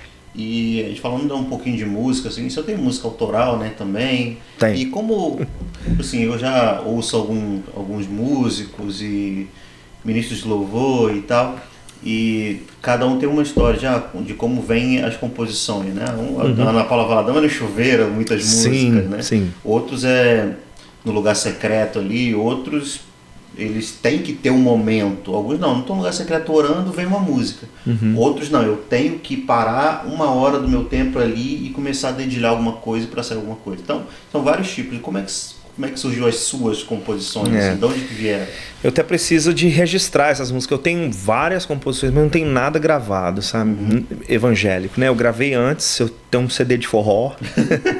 Eu tenho uma música que eu gravei, que eu fiz quando eu fui pro Popstar, eu gravei também essa música. Esse ato que nós tivemos lá entre a primeira ida a São Paulo e quando ficamos 2 semanas esperando para voltar, eu tenho outra música também que eu gravei. Tenho um CD com a banda Cruzeiro do Sul.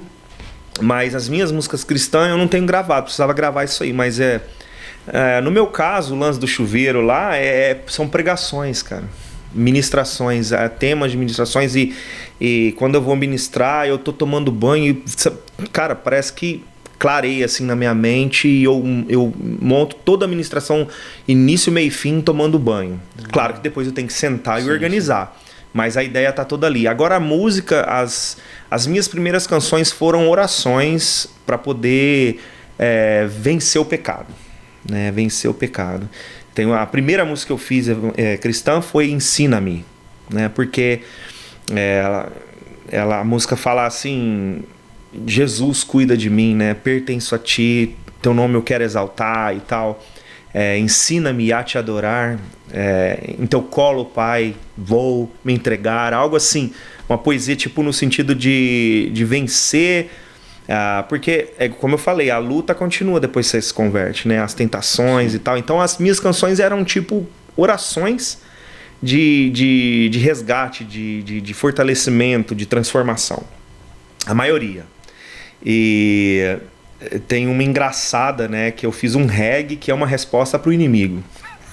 Essa é boa também. É um reggaezinho que dá uma... Tipo assim, eu percebi que algo que eu tava vivendo ali num dado momento era Jesus tentando apagar a minha luz, tentando apagar o lance de poder ver a luz, poder ver Jesus, poder caminhar na luz. Aí a música começa falando: tá querendo me apagar, mas não vai conseguir. A vida de Jesus dentro de mim vale mais que o mundo inteiro, sim. E aí vai, cara. São várias músicas, cada uma algumas eu tenho que são músicas que eu sentei pra compor mesmo. Aí eu tava lendo o Salmo, achei bonito, Salmo 34. Eu tenho tipo como se fosse tipo uma música percussiva assim, do Salmo 34, que não é algo normal. Eu conheço várias músicas do Salmo 34 que são hinos. Essa é tipo um balanço, que é bem legal também, bem bacana. Então depende, sabe? Cada época assim eu fiz de uma maneira. Tô precisando compor novamente, cara, que essas são bem antigas assim. Aí então, depois dessa experiência que você teve e tal, você começou já a servir na igreja imediatamente, ou deu uma baixada na bola, falando, já saiu de novo? Não, você já já firmou na igreja direto? Sim. Né? Aí dali, aí depois você conheceu a Marta, né? Marta, que hoje já é sua esposa, mas como é que você conheceu a Marta? Foi nesse tempo assim? Sim. Dentro da igreja ou não? Foi, o lance do servir foi imediato, cara. Lá no Encontro com Deus eu fiz um compromisso com Deus e falei que eu gostaria de entregar todos os meus dons, meus talentos, a minha vida integral a Ele. E naquela mesma noite que eu voltei do Encontro com Deus, eu já cantei uma música na igreja, que eu sabia lá,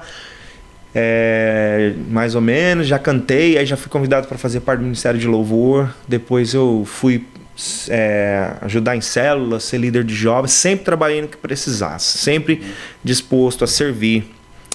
O lance da Marta a Marta, ela ministrou meu pré-encontro com Deus, cara. Assim, antes de eu me converter, esse encontro que mudou minha vida. Assim, eu na época não estava aberto a relacionamento, só que eu a vi nesse dia que ela estava ministrando pré-encontro com Deus. Eu olhei para ela assim, não estava buscando ninguém, mas eu olhava para ela, cara, e o rosto dela brilhava. Sem cara, sabe? Eu tava lá olhando para ela assim, e o rosto dela assim de lado, ela falando, ela lendo a Bíblia ali, ministrando. Eu falei, cara, o rosto dessa menina tá brilhando, mano, que loucura. Mas foi um episódio assim, normal, sabe? Passou. Eu vi aquilo, me impressionou, mas beleza, passou. Como eu não estava aberto a nada, né? Passou um tempo. E eu fiquei assim, muito tempo lutando e tal, com essa questão de emocional e de relacionamento e tal. E não estava aberto a me relacionar com ninguém. Demorou ainda um ano até eu me dispor para poder buscar um relacionamento. E quando eu me coloquei à disposição, que eu falei, não, eu quero casar, eu quero ter uma família e tal. Um ano e pouco. O que aconteceu, cara?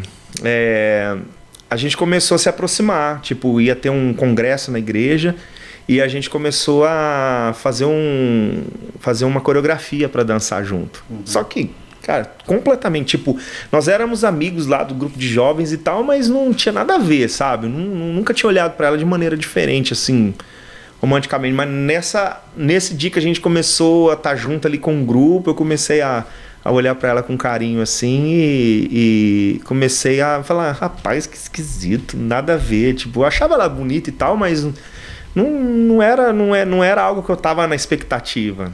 E aí Deus começou a me dar alguns sonhos. Eu sonhei que nós estávamos num campo muito bonito, assim, como se fosse girassóis.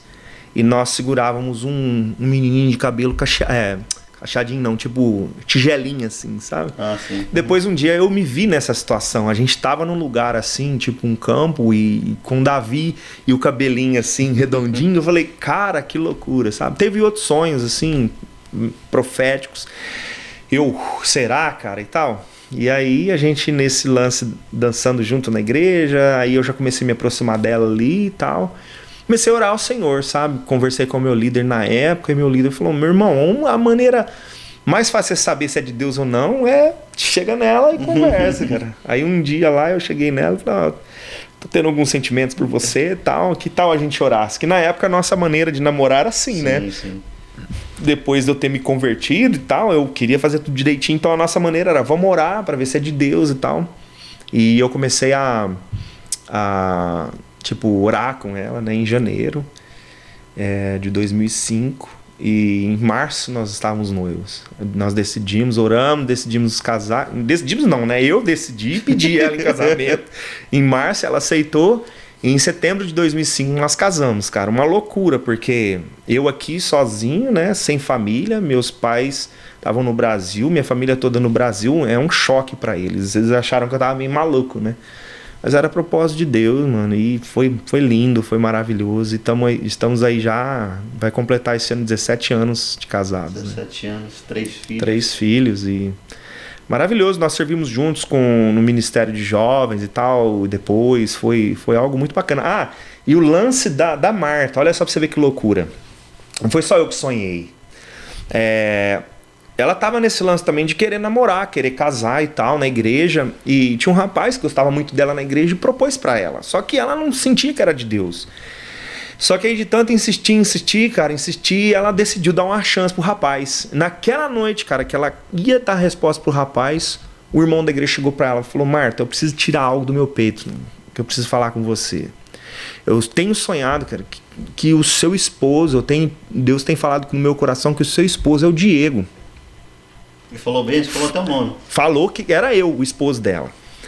Gente, eu não tô incentivando ninguém a sair casando aí, acreditando em problema. Eu tô falando que tá criando doutrina aqui não, gente. Uma coisa dele. Essa foi a minha experiência. Eu sou bem cético a respeito dessas coisas, mas eu fiquei sabendo isso depois, nós já estávamos casados. Não foi algo que foi usado pra gente casar.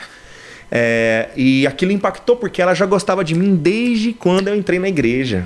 Desde quando eu pisei na igreja, ela falou com Deus, que seja meu esposo. Eu tô falando sério. Nossa, ela ficou, se não fosse, eu posso puxar a orelha dele, tá falando ao vivo. Ela falou isso no coração dela, cara. E desde aquela época, desde 2003 ela gostava de mim, cara. Então, assim, e ela guardou aquilo no coração, não compartilhava, acho que ela compartilhava com a irmã dela e algo assim. E aí esse rapaz falou isso com ela e ela esperou. Ela não entrou num relacionamento, ficou esperando, cara. Ela guardou isso no coração dela 1 ano. Ela já gostava de mim antes. Aí ela decidiu dar uma chance pro rapaz e acabou que ela, quando recebeu essa palavra, ela resolveu se guardar e esperar. E aí tudo isso aconteceu. Tudo, nada assim, tipo, Deus falou, não. Foi tudo no secreto. Até depois que nós estávamos casados, ela me contou isso que havia acontecido e é maravilhoso, né, cara? Ver como que Deus age e foi bênção, foi muito legal. Vocês foram trabalhando com jovens, né, com louvor, né, com a música diretamente. E como é que veio o chamado pastoral? Assim? Foi em que momento da sua vida? Assim? Foi debaixo de sustos. Porque tá em um ministério que eu não me vejo capaz não me vejo... eu acredito que a maioria dos pastores não se vê capaz, cara. Porque é um chamado, uma responsabilidade inimaginável. Ninguém sabe como que é, a não ser quem vive o cuidado de uma igreja, sabe? E eu admiro os pastores, apesar de haver muitas críticas, né? O pessoal critica muitos pastores, mas, cara, pastores que são sinceros, pastores que são servos de Deus, cara, merecem a honra, sabe? A honra Deus honrá-los e Deus abençoá-los, porque é um trabalho muito difícil. Então, para mim foi um susto. Na minha mente, o trabalho que eu havia de fazer era só com as do louvor e, sabe, cuidar da minha família, talvez o máximo ser um líder de célula. E aí essa semente foi começar a plantar no meu coração muito tempo atrás. E um dia um irmão que veio visitar a igreja chamou a mim e minha esposa e profetizou em particular para nós. Falou: olha, Deus está me dizendo que o Senhor vai te usar grandemente, jovem, né, nessa cidade e nessa nação e nas nações da terra. E eu era, assim, bem jovem ainda, eu acho que antes dos 30 ainda, eu era recém-casado e tal. E eu falei: amém, amém. Mas eu nunca havia pregado, sabe? Eu comecei a mergulhar na palavra de Deus por interesse de conhecer a Deus mesmo, de poder viver a palavra. E li a Bíblia várias e várias vezes, assim, em poucos anos, umas 5, 6 vezes eu li a palavra do início ao fim, sabe? Usava todo o meu tempo livre para estar lendo a Bíblia e tal. E aí Deus começou a falar que Ele ia nos usar nessa área. E nós íamos em outra igreja antes, né, antes da Metodista. Deus nos separou para sermos pastores auxiliares e tal, né? Só que aí depois nós decidimos não estar mais ali na igreja e decidimos procurar outra igreja. Quando nós viemos para a Metodista, a última coisa que eu queria era assumir um cargo de liderança. Não queria. Nunca foi um desejo do meu coração. Nunca ambicionei ser um pastor. Eu acho legal a pregação, o cuidado, o trabalho e tudo, mas nunca desejei. Só que aprove ao Senhor nos chamar. E assim, o momento exato foi porque bem no dia que nós decidimos vir para a igreja metodista, o bispo e a pastora Leda, que são os presidentes, né, de toda a nossa convenção, eles estavam indo para o Brasil fazer o trabalho com as igrejas lá. E aqui a igreja estava recebendo um novo pastor. E nós conhecemos o pastor no dia e tal, e depois nós começamos a caminhar com esse pastor e vimos ali a necessidade de alguém apoiá-lo, de alguém, apesar de ter outras pessoas que estavam apoiando, estavam ajudando ali o início do trabalho dele, porque a igreja era muito bem pastoreada e agora estava começando um novo trabalho. Eu não queria, mas decidi ajudar, sabe? Pela questão da necessidade. E aí fui ajudando o pastor que estava trabalhando, fizemos uma amizade, construímos um relacionamento. Só que chegou um certo tempo, ele decidiu não ficar mais na igreja. Não adaptou e decidiu continuar com a vida dele em outro local. E a igreja ficou sem pastor. Eu fiquei chateado porque eu havia começado ali a frequentar a igreja e tudo mais, e vi a igreja numa situação assim, cara, e agora? Como vai ficar? E orando a Deus, para Deus enviar, né, alguém. E aí veio a pastora Leda, ela voltou para cuidar da igreja até Deus enviar um pastor novo para cuidar da igreja. E graças a Deus a pastora Leda fez um trabalho assim maravilhoso, a igreja continuou, ela ficou 6 meses aqui. E a igreja tinha várias propostas para vários pastores vir pastorear a igreja, né, do Brasil, aqui também tinha. Só que Deus havia colocado no coração dela que o pastor ia sair de dentro da igreja, né? E eu pensava que eram outras pessoas que eu achava mais capacitado que eu para estar assumindo. E eu, tranquilo, né? E nas reuniões de líderes, que até então agora eu era um líder, né? E beleza, tranquilo ali. Passa uma reunião e ela profetizava isso. Passa outra reunião, ela falava isso. Cara, um dia ela falou, era como que se Deus me tomasse e me levantasse da cadeira, assim. Eu senti um empurrão de Deus, sabe? Como veio que um frio na espinha. Cara, eu com muito temor cheguei pra ela, falei: pastor, olha, eu não quero... Porque eu não, sinceramente, eu não me via naquela posição. E eu cheguei pra ela humildemente, falei: pastora, eu não quero soar arrogante, eu não quero demonstrar nenhuma virtude aqui, mas Deus tem falado comigo que sou eu. E ela falou: pois é, Diego, eu não aguentava mais esperar você falar, porque Deus tem colocado a mesma coisa no meu coração. E aí nós começamos um trabalho, caminhar junto com o bispo, a pastora e tal, e aí foi esse o lance de assumir o pastoreio da Igreja Metodista Internacional. Fui ordenado e foi em 2000 e... Ih, rapaz, agora é uma data importante, mas foi em 2015, eu creio. E bem nesse... Quando o senhor, depois que o senhor assumiu, né? Você teve... Não o senhor, mas no caso a Marissa, né? Sua filha teve um problema de saúde. Eu queria que você falasse um pouco sobre isso e como é que foi essa Esse é um dilema, né? Que você está na frente de uma igreja e sua filha passa um problema sério de saúde, você tem que meio que ser um equilibrista ali, né? De não... Claro que você tem a sua filha, sua família, era a prioridade ali, mas também tinha igreja, tinha as ovelhas. Como é que foi isso, todo esse tempo? Se você puder falar sobre esse problema da Maria, como é que foi essa... Sim. Então, uma das coisas que aconteceu também, falando desse lance de dificuldade, contar também uma coisa que aconteceu comigo, só para edificar a fé dos irmãos, né? Em 2015, antes de eu ser ordenado pastor, também eu sofri um acidente aqui nos Estados Unidos. A gente trabalha com uma máquina que chama Finish Nail, que é uma máquina que ela é automática, ela tem um preguinho fininho e ela é muito rápida, muito forte. Você atira e ela pá, eu não sei como que chama em português, né? Mas aqui nós chamamos de Finish Nail. Você usa o compressor e usa para poder pregar as madeiras. E dia 31 de março de 2015, eu sofri um acidente com uma máquina dessa. O prego entrou no meu olho, bateu na madeira, saiu e entrou no meu olho. E eu perdi meu olho direito por isso, né? Eu enxergo hoje em dia, mas ainda tem sequelas do acidente. Na época foi muito... Imagina você como homem eu praticamente perdi eu fui amputado de um órgão, assim, né? Eu me senti dessa maneira, eu perdi um olho, algo inimaginável para mim na época. Então foi uma lição também vinda do Senhor, sabe? De você viver uma luta tão difícil. Mas, cara, eu aprendi muito nessa época, eu cresci muito como homem a viver além do lance de ser completo fisicamente, você se valorizar dessa maneira, enfrentar ali o lance de perder um olho e tal. Eu fiquei deformado na época e Deus, eu fiquei um pouco raivoso com Deus na época, eu confesso, mas Deus foi ministrando, foi me ensinando. Um incentivo a todos assim que passam por situações, né? A não deixar que as circunstâncias te coloque para baixo. Você vê, logo após do acidente eu fui ordenado pastor, então Deus não me chamou por causa das minhas qualidades físicas ou intelectuais, porque eu não me via como alguém capacitado para ser um pastor.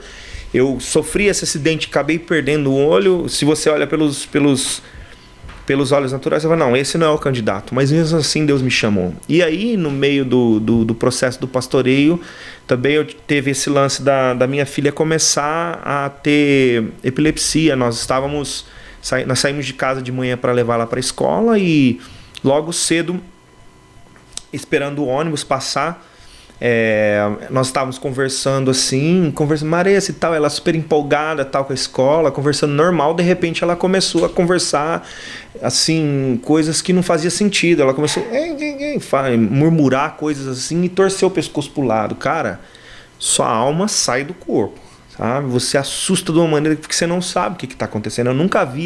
Eu tive epilepsia também, mas eu nunca havia visto aquela situação. E aí, cara, eu corri pro hospital com ela, eu orei com ela ali e não sabia o que fazer direito, e a gente foi pro hospital e ali começou um processo de cuidado com ela e foi uma luta enorme, cara, porque eu nunca trabalhei integralmente na igreja, eu sempre fui part-time e eu trabalhava em tempo parcial, né? Então eu tenho o meu trabalho, que é a minha empresa de construção, trabalhava na igreja e agora eu tinha que estar no hospital com ela, porque o caso dela era um lance de múltiplas convulsões. Ela teve um dia que ela teve 18 convulsões num dia. E a gente, cara, montou uma campanha de oração, sabe? Todo mundo junto, o bispo orando, os pastores do Brasil orando, a turma da intercessão orando. Na época o pastor Antônio, na época Antônio e Poliana, né, que ainda não eram os pastores da igreja, mas nos ajudou muito, a Denise, todo mundo orando, visitando, pastores que a gente nem conhecia orando. Eu montei lá um quarto de guerra lá no hospital, e orando, mas a minha esposa e tal. E fomos... Aí nós vimos um outro lado também desse lance do carinho das pessoas, sabe? Do cuidado. Jovens da igreja indo visitar ela, ficando com ela lá para passar o tempo, né? A Ariana, filha do Jorge, os nossos amigos portugueses, ela teve lá carinhosamente. Foi a Rafaela, foi 2 jovens chaves assim para estar ali junto com ela. 11 anos de idade, cara, assim, no desenvolver da vida. E foi mais ou menos na época que eu fui curado, ela começou a desenvolver esse lance. E a médica deu um diagnóstico muito ruim para nós, que ela disse para nós que não sabia mais o que fazer, sabe? Mas a gente orando para Deus trazer uma solução, cara, e graças a Deus, assim, ela na época não foi curada, mas Deus enviou uma pessoa, um médico que falou de um remédio que poderia ajudar ela. E realmente esse remédio, hoje ela toma ainda.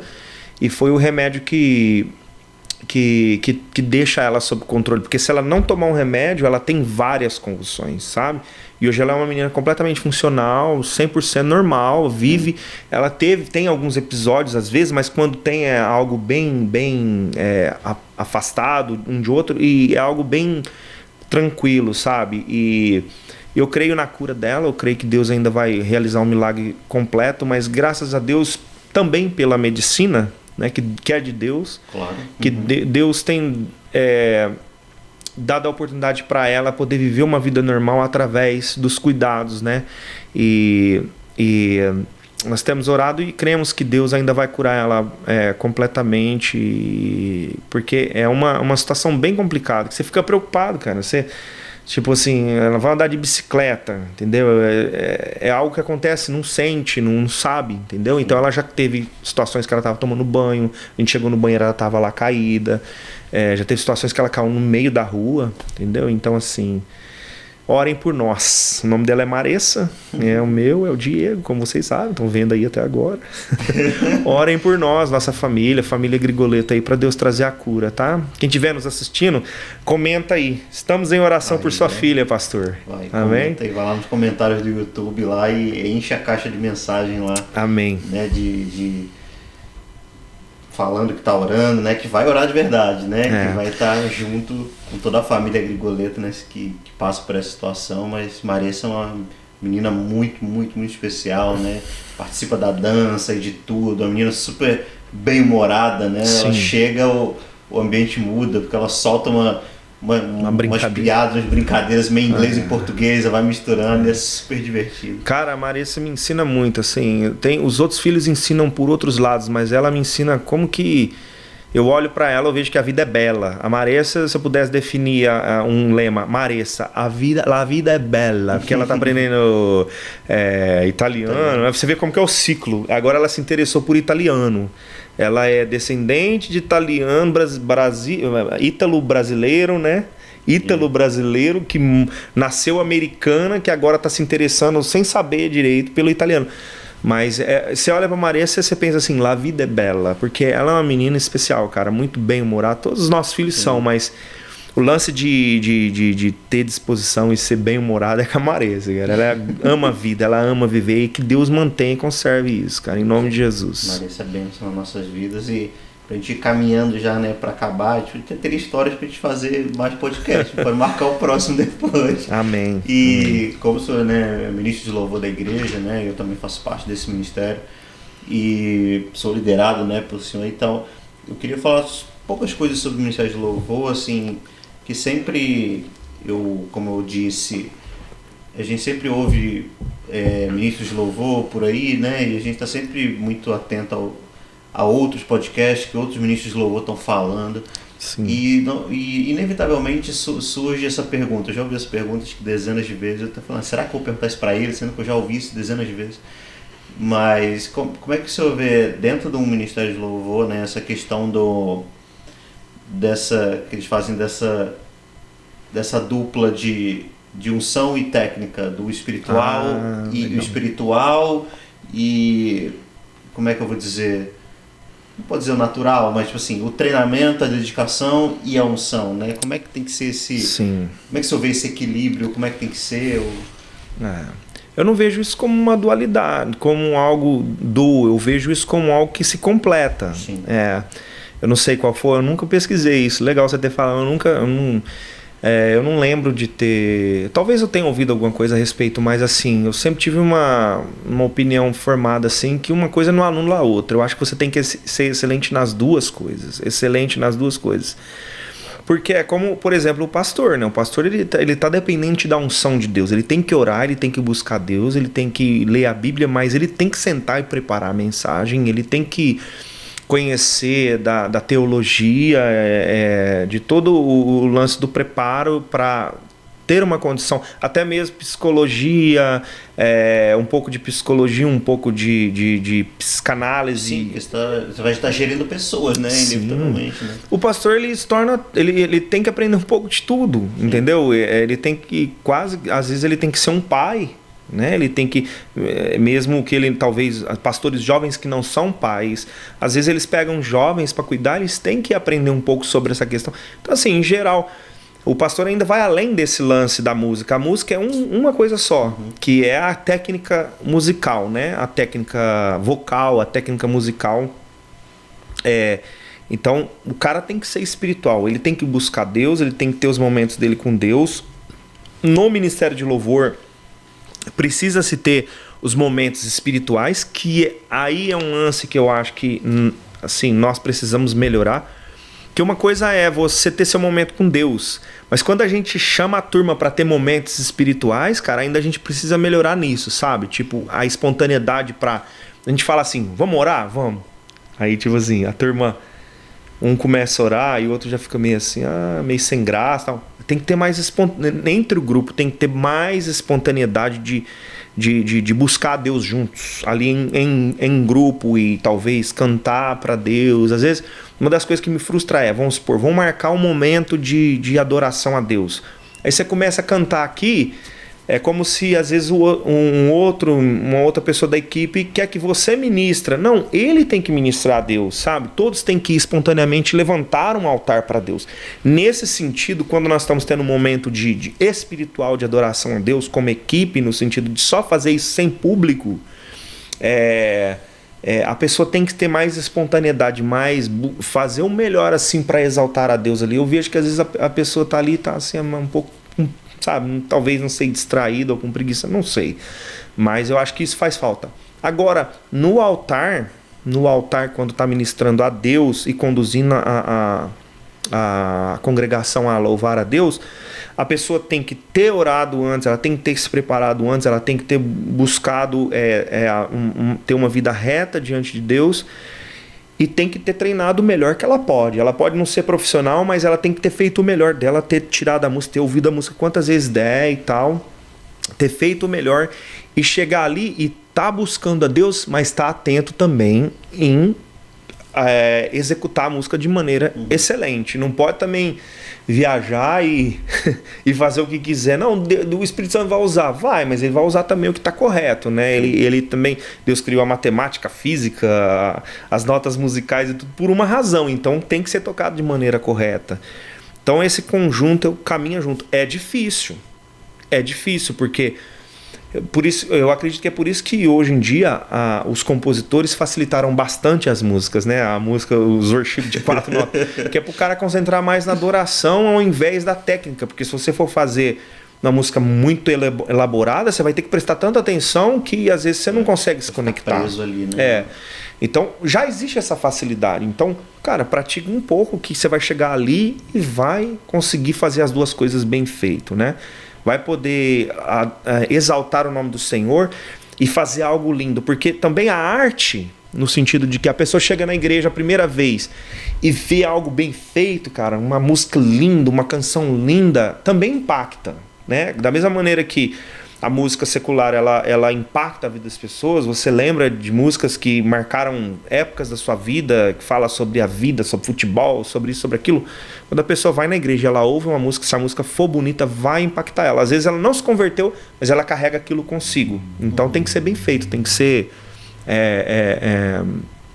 bem elaborado e, sem dúvida, cara, nossa vida espiritual em primeiro lugar, né? Sabe que o conhecimento técnico é importante, né? Sim. Mas o conhecimento bíblico também é. Né? Sim. Por exemplo, você vai, igual você falou, a gente vai derramar, né? Aquilo Sim. que nós estamos nos enchendo e tal, a gente vai derramar nas pessoas que estão ali dispostas a adorar o Senhor. Sim. E tudo. E até a gente entende, até a nossa forma de adorar muda no que a gente entende quem Deus é, né? E o que Ele espera de nós. Né? E às vezes os músicos, né? Os músicos que não estão ministrando, porque o cantor ou o ministrante da noite, ele tem que saber a Bíblia. Ele tem que, às vezes ele está ministrando uma música lá e ele tem que dar referência bíblica para aquilo que ele vai cantar, ele tem que falar algo da Bíblia, ele tem que ministrar algo do conhecimento bíblico. Aí às vezes o músico acha que não precisa, né? Eu não tenho essa necessidade. Tem sim, por quê? Porque quando você desce do altar, você vai encontrar com as pessoas e conviver com elas. E elas vão observar o seu nível de profundidade cristã, o seu nível de conhecimento bíblico. Então, o músico, ele também precisa ler a palavra para que quando ele encontrar com alguém lá, que ele estiver tendo amizade no dia a dia, ele possa ser um exemplo para os irmãos, para a comunidade e para a sociedade em geral. Então é importante que todos estejam bem preparados, baseados biblicamente, etc. Né? A gente entender do princípio que é um privilégio, né? Ser parte do ministério de louvor, né? De poder estar ali.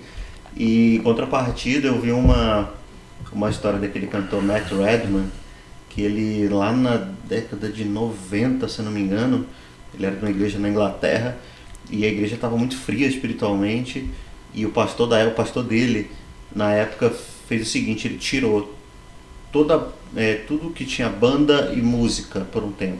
Uhum. Não tinha louvor, não tinha nada de música. Uhum.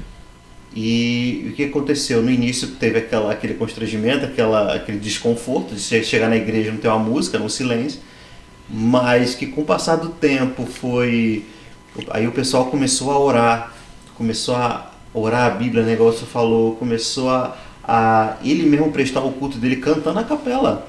Sim, né? sim. E aquilo ali, a igreja deu uma avivada, aí sim voltou. E aquela música Heart of Worship, né? Heart of Ali, Worship. após esse processo de frieza espiritual que acabou com a banda, aí quando isso voltou, a música surgiu, né? A essência da adoração, né? Glória a Deus. E isso me impactou muito, porque mostra que é um privilégio a gente estar ali, mas se precisar tirar todo mundo, o louvor vai continuar. Né?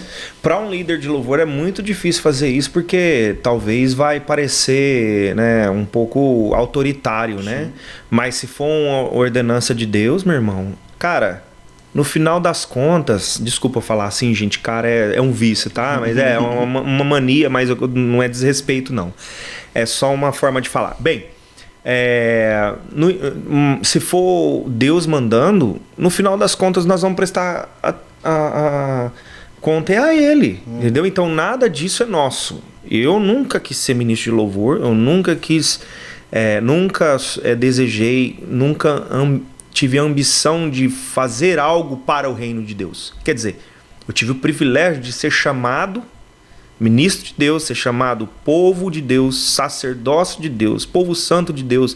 Deus nos chamou para sermos essa geração eleita que carrega o nome dele, que carrega a arca de Deus, carrega o nome de Deus, que somos cartas vivas, cartas que estão sendo lidas pelo mundo através das nossas atitudes. Então, se for necessário nós sairmos do altar para poder vivermos o reino de Deus, que seja, quisera que o coração de todos fossem assim, né? Olha, eu já vi isso acontecer, pessoas falavam, Deus está me chamando para outra coisa, eu vou descer, né? Ou não estou preparado, vou descer. Mas é difícil. Agora, o líder de louvor fazer isso, cara, tem que ser um direcionamento de Deus, porque as pessoas vão ficar magoadas, vão achar que está sendo autoritário, mas, meu irmão, se Deus está mandando, é Deus que está mandando, é necessário para o esfriamento ou para a frieza ir embora, vamos fazer, cara. Aquilo que for necessário fazer para honrar o nome de Deus, vamos fazer, né? É apagar as luzes, é sair do tempo que for, não é só do altar, qualquer coisa, né? Qualquer coisa que venha, qualquer constrangimento para que o nome de Deus seja exaltado, né? Que possamos ter esse coração e realmente dar a honra merecida a Cristo, porque o maior constrangimento, a maior humilhação, quem sofreu foi ele, né? E não que somente isso exalte o nome dele, eu estou dizendo que se necessário for. Sim. Eu acho que o homem ele tem que estar disposto a, em todas as circunstâncias, de maneira completa e plena, estar disposto a viver para glorificar a Deus. É difícil, não é fácil. Sim. Muitas vezes nós só queremos viver o bom, né? Só queremos aquilo que é fácil. Esse é o mais natural do homem de querer fazer.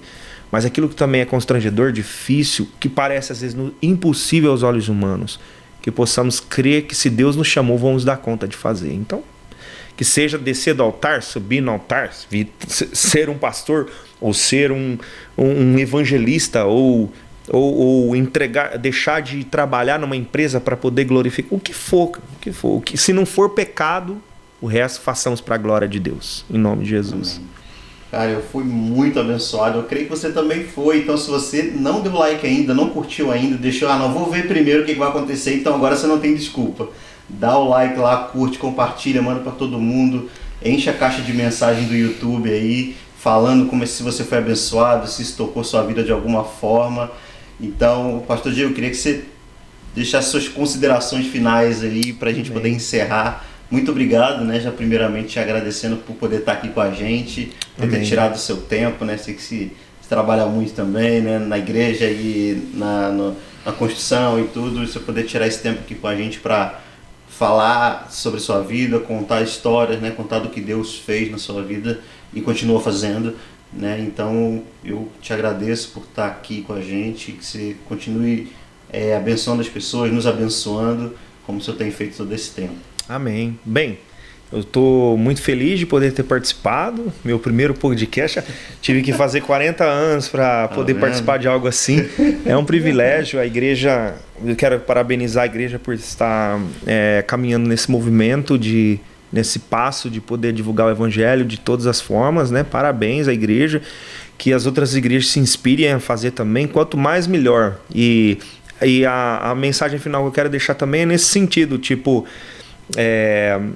dizer a todos que esse podcast chegar, se alguém compartilhar com você, independente da sua idade, falando principalmente aos jovens, né, que normalmente a pessoa mais madura ela começa a pensar mais a respeito da vida e questionar as questões filosóficas da vida e tal, mas os jovens às vezes eles pensam que nunca vão morrer, nunca vão viver para sempre, então tem que aproveitar a vida.